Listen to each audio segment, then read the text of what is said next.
Hey, Fredonia Hill family, this is Hunter Hampton coming at you again from the Young Professionals class.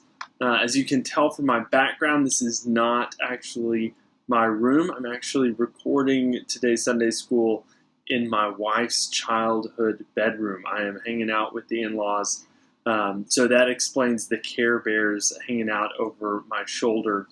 And we've been with our family helping them moving some things around, and if I look a little beat up today, that's because I just kind of am a little beat up. And I promise this fits in with our story, but today we're helping family kind of move some furniture and some things. And at one point, I was carrying a couch and just got hit in the ear really hard in the side of the head.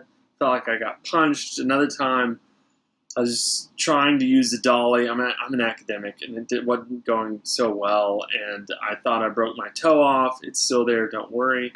I then was trying to just walk, and there was a curb in front of me that I didn't see, and I crushed the toe that I thought that I ripped off only a few hours later.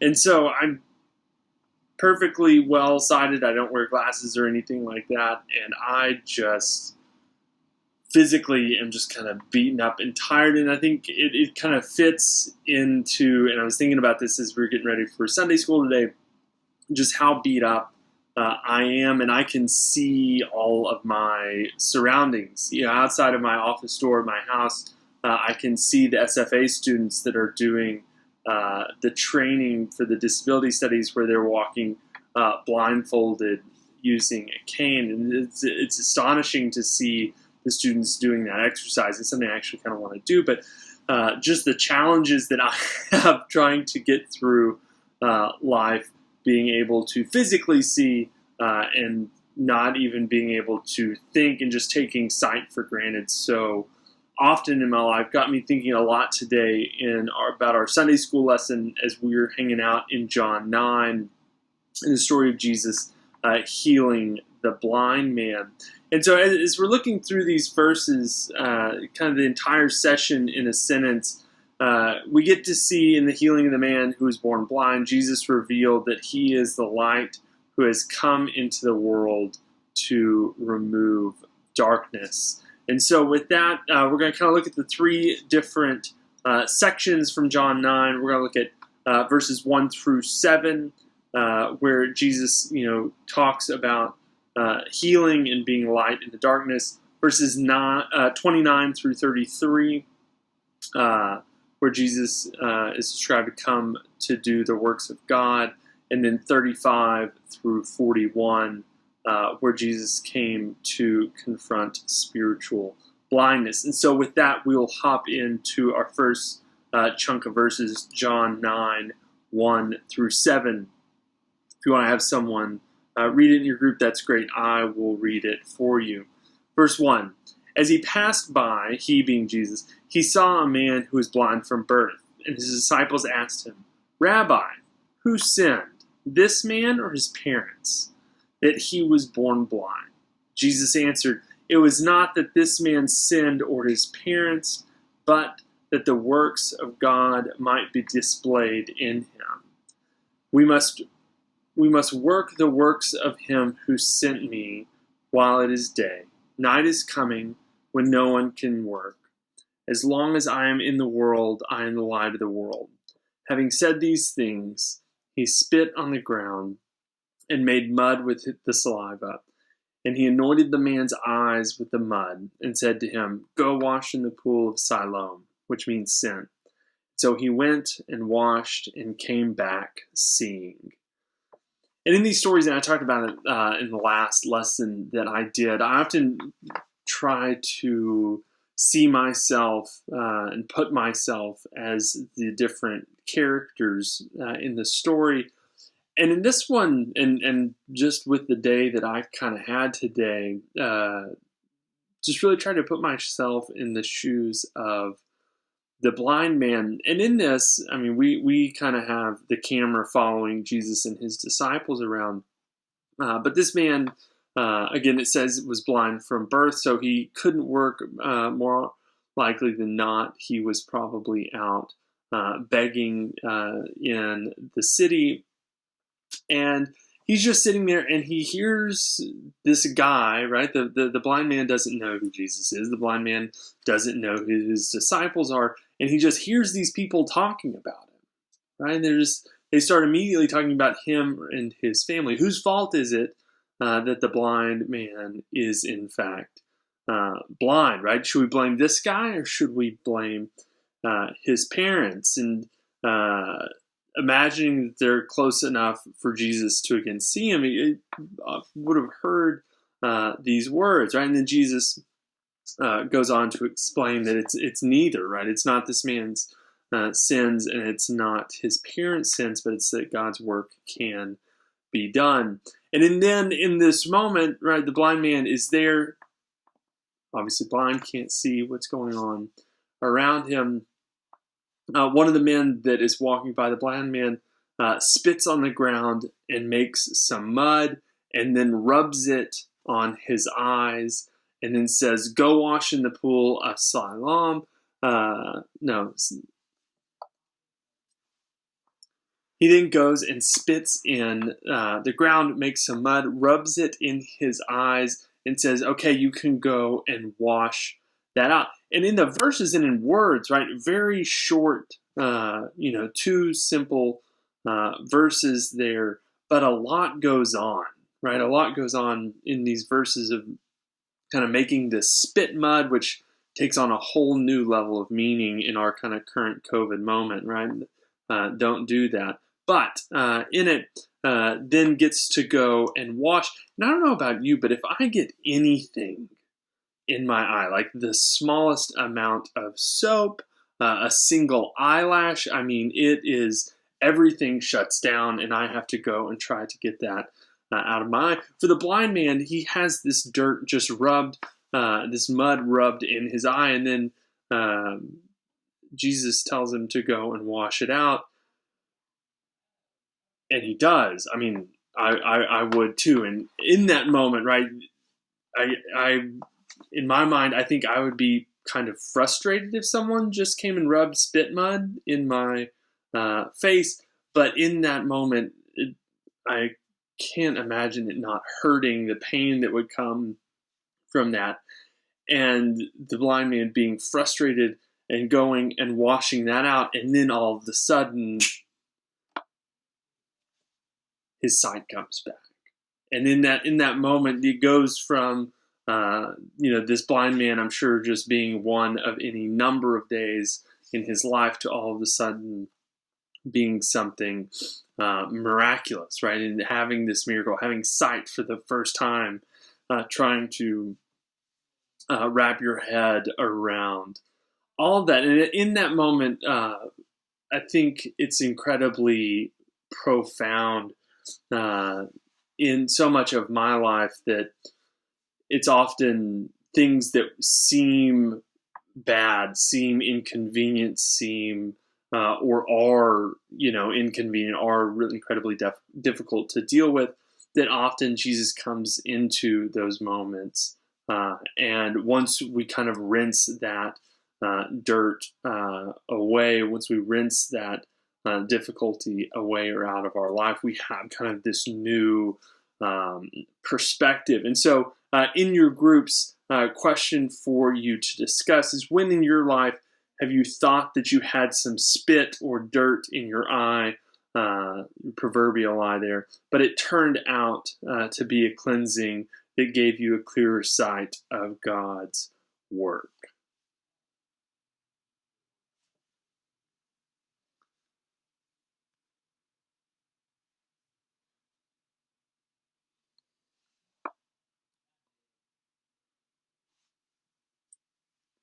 All right, on to section 2. In this moment, we have the blind man who has his sight. He doesn't know who's healed him. He doesn't know who Jesus is. He doesn't know who the disciples are. He kind of is an outsider for this kind of grand narrative that we know and kind of what is going on. And so his friends take him to the Pharisees to kind of get a ruling on what had happened. This doesn't happen every day. It didn't happen every day then. It doesn't happen every day now. This is a miraculous thing. And so his friends take him to the Pharisees to kind of get a ruling of what happened, because not only was he cured of his blindness, but it was done on the Sabbath. And so we needed the Pharisees to kind of give their ruling on what happened. And so we hop into the story again in verse 29 through 33. 9:29 says, the Pharisees here are speaking, they say, "We know that God has spoken to Moses, but as for this man, we don't know where he comes from." The blind man answered, "Why, this is an amazing thing. You don't know where this man comes from, and yet he opened my eyes? We know that God does not listen to sinners, but if anyone is a worshiper of God and does his will, God listens to him. Never since the world began has it been heard that anyone opened the eyes of a man born blind. If this man were not from God, he could do nothing." In this moment, we get an interesting insight again from the blind man interacting with really the religious authorities of the day, these Pharisees. And in it, the Pharisees don't want to give Jesus any credit here. They come out and they're just like, "We don't even know where this guy is from. This Jesus who?" Based on the what we know is going on in John, they knew who Jesus was and they knew where he was from. They knew he was from Galilee. But by saying that they didn't know who he was again just trying to downplay him and just trying not to give him any credit. But again, I find in the blind man some real just power in his simplicity. In it, he's meeting with these religious scholars, he's meeting with these Pharisees, and in it, his response to these men, he just says, "This is really incredible, right? This is amazing. I was born blind, and now I can see." And his kind of reasoning is that God listens to those who worship him. God listened to this guy who rubbed dirt and mud in my eyes. Therefore, this must kind of be God's doing. And I think oftentimes, and me specifically, again, being more of a Pharisee than anything, right? Being an academic, get caught up in the complexity of things, right? Caught up in trying to see and understand, and there's obviously a ton of value to that. It's what I do in my daily life. But I think for me, one of the things that I often struggle with is just trying to overcomplicate for no real reason. But in this man, he just comes out and he's just like, "Look, this is a good thing, right? This is an amazing thing that happened by this person that claims to be doing the work of God. God doesn't listen to people who don't follow him.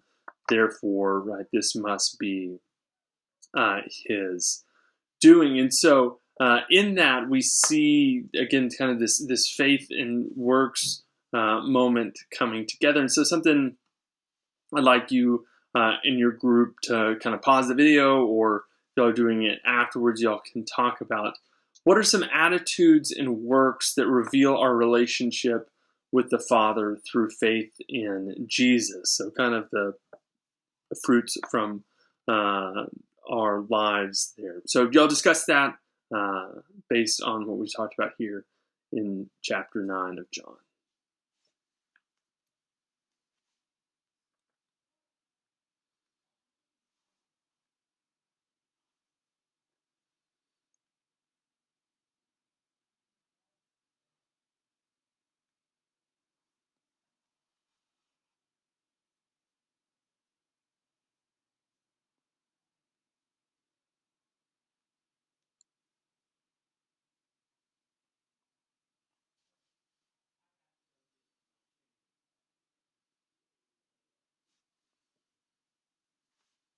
All right, final section here, chapter 9, verses 35 through 41. We kind of get the grand conclusion of Jesus' interaction with the blind man. I think it's a perfect and fitting into the story, because we get to see kind of all of our different characters come on stage.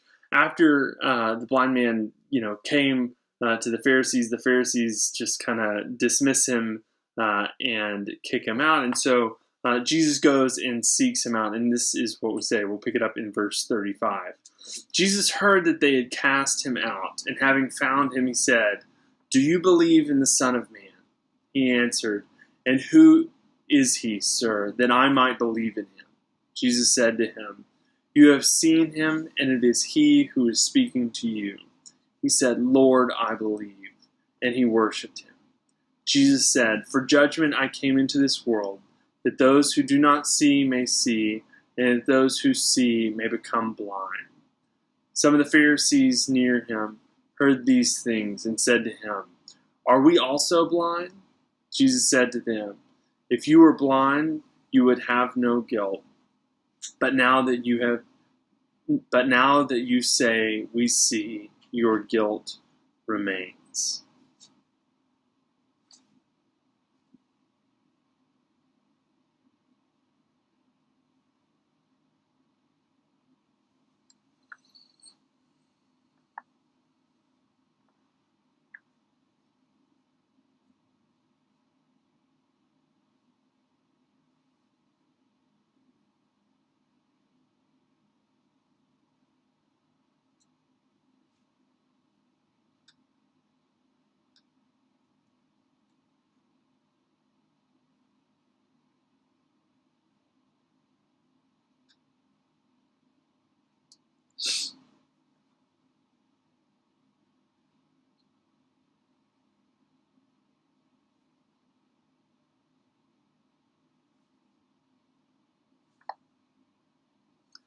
So in this moment, we have, again, all of our characters here and present. And one of the things that's really powerful is that the blind man still doesn't know who Jesus is. He was obviously blind. This guy rubs some mud in his eyes, and then he has to go and clear it out. It's after that point that he can see.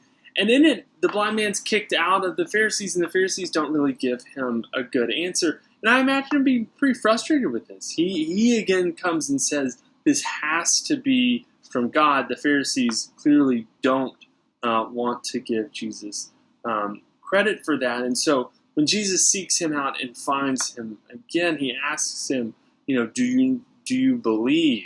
And in that moment, when this man realizes who Jesus is, that Jesus is the man that cured him and that healed him, his response immediately is, "Lord, I believe," and he began to worship him. And in that moment, when he kind of has this dual blindness removed, right? He had the blind man was obviously physically blind, but spiritually he hadn't seen Jesus either. And so when he has kind of this two layers of cleansing, of being able to see for the first time,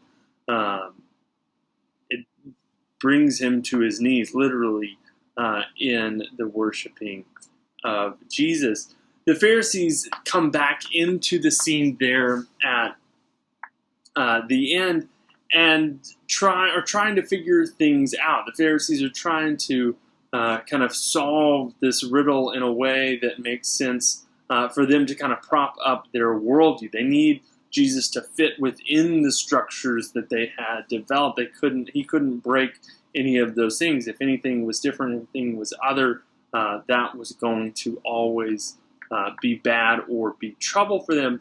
And so he comes out, and the Pharisees say, "Are we also blind?" And Jesus comes out and says, "If you were blind, you would have no guilt. But now that you say we see, your guilt remains," right? And so Jesus points to the Pharisees, and he's just like, "You can see. And since you, again, say you can see, you remain guilty." And I think in this moment, these two different reactions for seeing and understanding who Jesus is and what he can do is incredibly telling. On the one hand, the blind man who was healed sees and is told and sees God's work through Jesus and is brought down to worship. On the other hand, you have the Pharisees, again, who have this proven to them. They had the blind man's parents brought to before him so that they knew he was really blind from birth.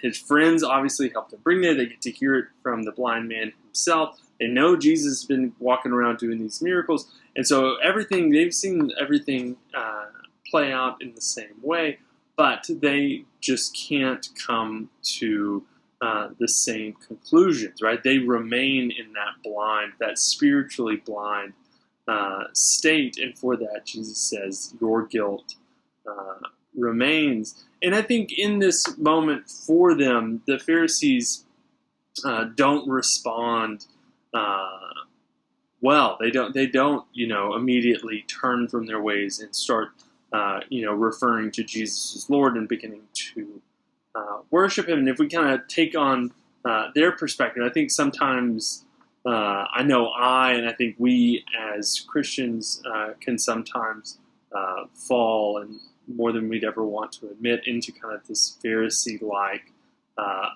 mindset, right, of not wanting to kind of take on the humility of learning and of having kind of sins exposed to us. And so one thing I want you to talk about, last question for you as a group, is how do you respond when someone points out sin in your life? We all have got it. I've got plenty. Don't have enough time here to tell you about all of them.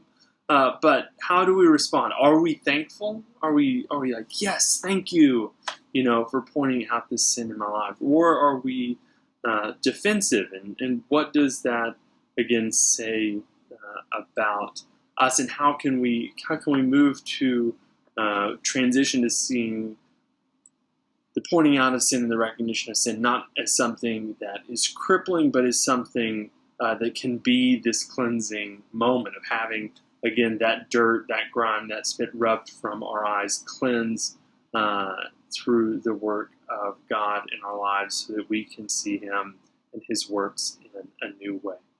All right, I hope you all have a great week and great discussion. Hope to see you all soon.